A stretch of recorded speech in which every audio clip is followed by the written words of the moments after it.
ईश्वर का प्यार, अल्लाह वाहिगुरु राम का प्यार एक ऐसी शक्ति है,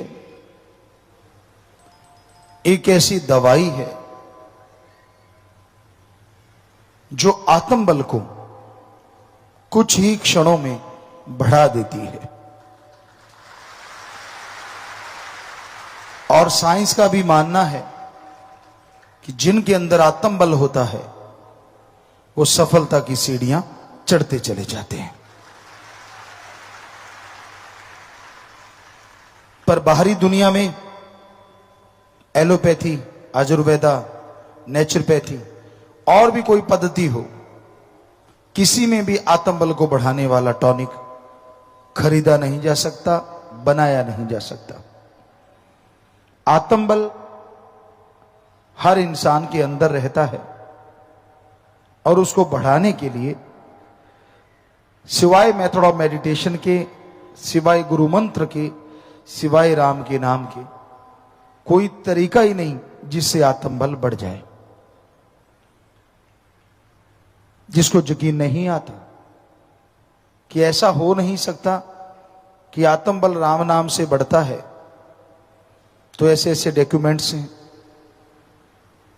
कैंसर के मरीज कैसे 4th स्टेज के कैंसर से लड़े और कैसे वो जिंदगी की बाजी जीत गए।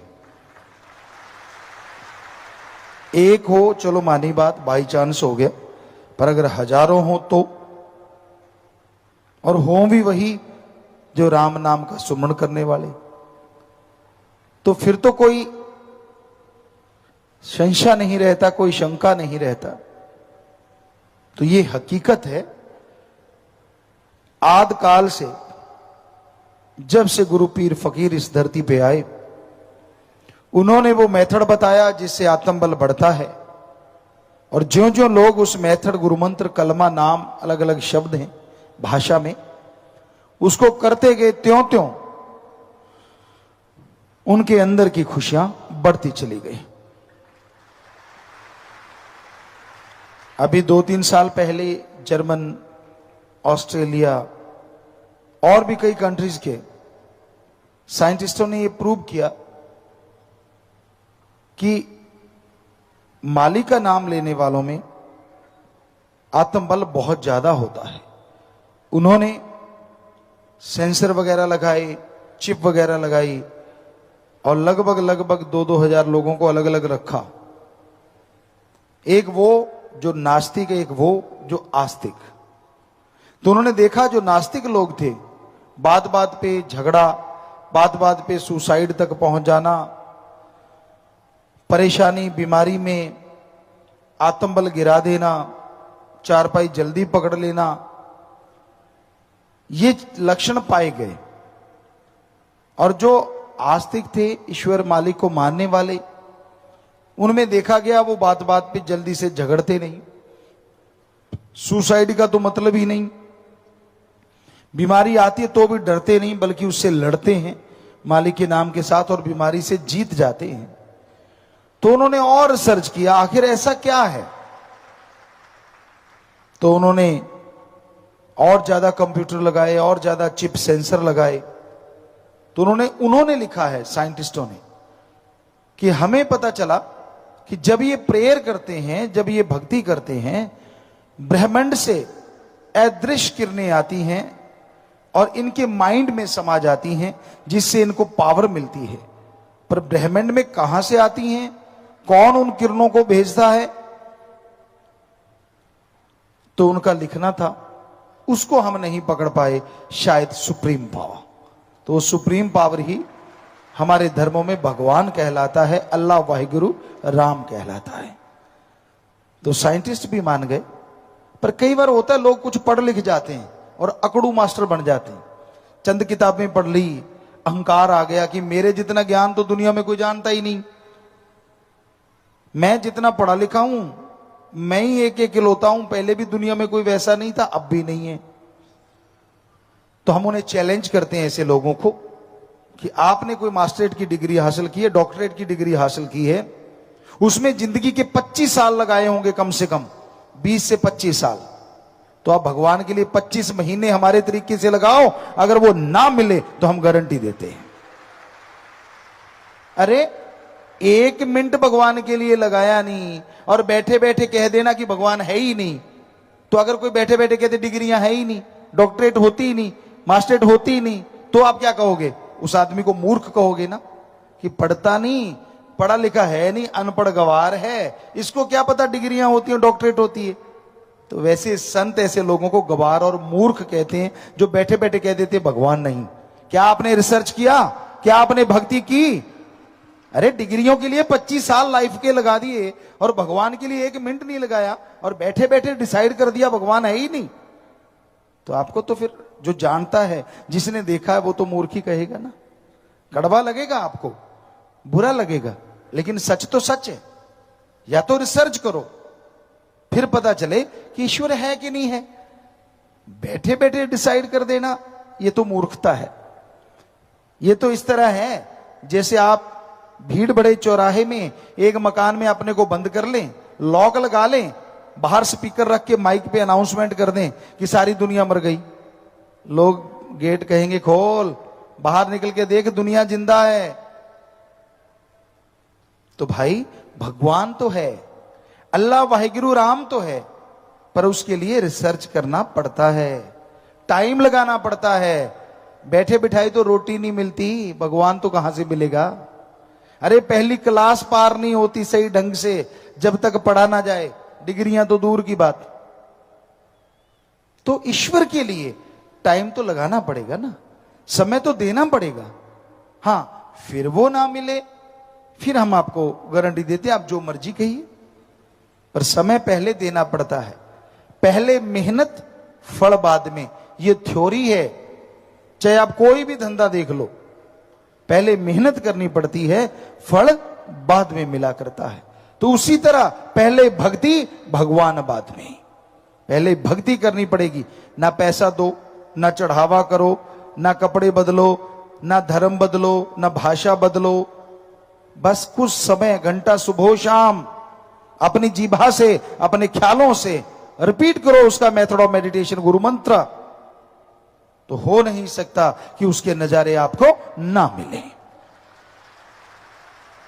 पर अगर आप कुछ करते ही नहीं और अपने चंद किताबों के ज्ञान से अपने आप को कुछ अलग पंडित मानने लग गए, तो गलत है। ईश्वर है ही नहीं। ऐसे तो बहुत सारे उल्लू कहते हैं सूरज है ही नहीं। क्या आप लोग मानोगे कि सूरज नहीं है? पर उल्लू तो सारे कहते हैं कि सूरज है ही नहीं। क्यों? क्योंकि उनकी आंखें है ही नहीं जो सूरज को देख पाए। 100 अखियां बेन जिन डसींदो मां पीरी, संतों ने लिखा है। इन आंखों से ईश्वर नहीं। जब इनको बंद करके हम ध्यान में बैठते हैं, समाधि में बैठते हैं, और फिर जब हमारी आत्मा ऊपर उठती है, तो वो उस ईश्वर को देख पाती है। फिर अंदर बाहर नजर आ सकता है, जब एक बार अंदर नजर आ गया। पर उसके लिए टाइम तो लगाना पड़ेगा ना, समय तो देना पड़ेगा। अब बिस्तर पे लेटे लेटे आप डॉक्टरेट की डिग्री हासिल तो नहीं कर सकते। हाँ, आजकल पैसा दे के कर सकते हो, लेकिन अगर सही तरीके से देखें तो मेहनत करनी पड़ती है। तो उसी तरह ईश्वर को पाने के लिए, मालिक को पाने के लिए समय लगाना पड़ता है। मन का क्या, मन तो बड़ा जालिम है। इंसान की सोच बड़ी गंदी है। एक सोच होती है कि मैं अपने आप को कुछ भी बनाऊं, मुझे रोकने वाला कौन। और एक सोच होती है कि अल्लाह राम वाहिगुरु जिससे खुश हो जाएं, मैं अपने आप को वैसा बनाऊं। 2 तरह की सोच कि स्वामी हैं लोग, भक्त लोग जो उसकी भक्ति करते हैं, जिन्हें उसके नजारे मिलते हैं, वो ईश्वर की मर्यादा से बाहर नहीं चलते। उनको होता है कि मैं अपने आप को वैसे बना के रखूं जैसा राम अल्लाह वाहिगुरु खुश रहें। वो कर्म करूं, बीमारों का इलाज करवाऊं, भूखे को खाना खिलाऊं, प्यासे को पानी पिलाऊं। उनके अंदर एक भावना होती है और उसके तहत वो कार्य करते रहते हैं। और एक होते हैं इगोइस्ट, अपना टाइप, कि मैंने वही करना है जो मुझे अच्छा लगे। मुझे कौन रोक सकता है? वाकई कोई नहीं रोक सकता। आप तो मर्जी के मालिक हैं। आप इंसान है, पशु तो है नहीं। लेकिन फिर आप इतने भी मर्जी के मालिक नहीं हैं कि जो सब कुछ चलाने वाला है उसको झुठला दें। क्योंकि कोई रिसर्च आप करते नहीं, कोई ध्यान में भी आप बैठते नहीं, तो बिना वजह झूठ मत बोलिए।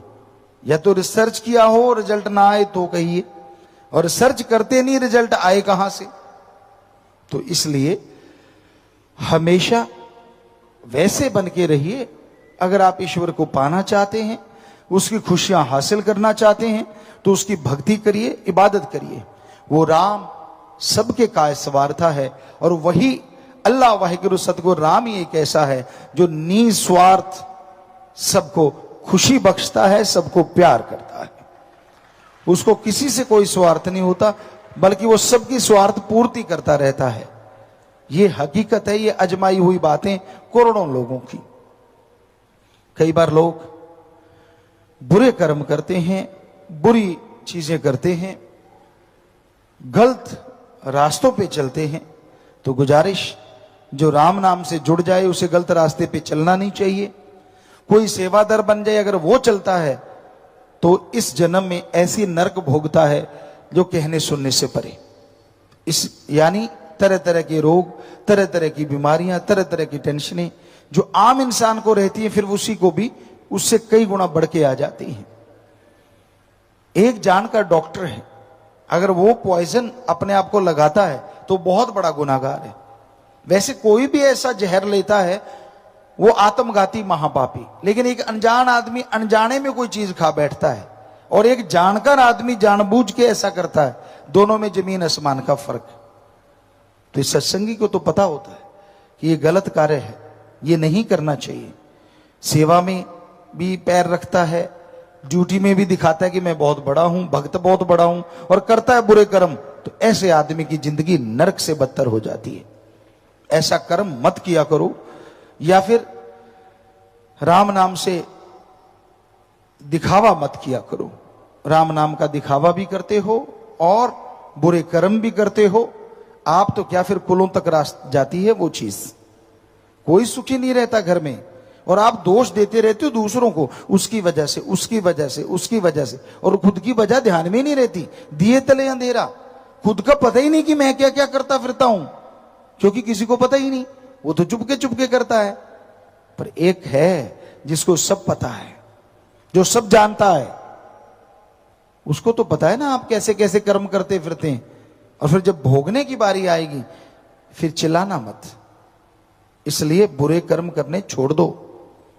जो रास्ता आपने अपनाया है उस रास्ते के अकॉर्डिंग जो आपका फर्ज बनता है उस फर्ज को अदा करो, कर्तव्य का निर्वाह करो, तो आप खुशियां हासिल कर सकते हैं। घर गृहस्थ में रहते हो तो जरूरी है घर से सेवा, अपने माँ बाप का आदर सत्कार करो, भाई बहन परिवार का सत्कार करो, इज्जत करो, बाल बच्चों के लिए समय निकालो। आप रोबोट नहीं है, आप इंसान हैं, आपका कर्तव्य है। अगर बच्चे पैदा किए तो उनके लिए टाइम भी देना, 1 घंटा या 2 घंटे कम से कम। आप समय खुद नहीं देते, और जब वो बिगड़ जाते हैं तो दोष बच्चों को देते हैं। तो घर से शुरुआत कीजिए और उसके बाद समाज में जाइए, समाज का भला कीजिए। ये ना हो दिए तले अंधेरा, घर में बर्बादी हो रही हो और आप बाहर दिखावा करते फिर रहे हो। तो इसलिए जरूरी है घर गृहस्थ में रहते हुए कर्तव्य का निर्वाह करें। जिस रिश्ते के प्रति जो फर्ज बनता है, जो कर्तव्य बनता है, उसका निर्वाह कीजिए।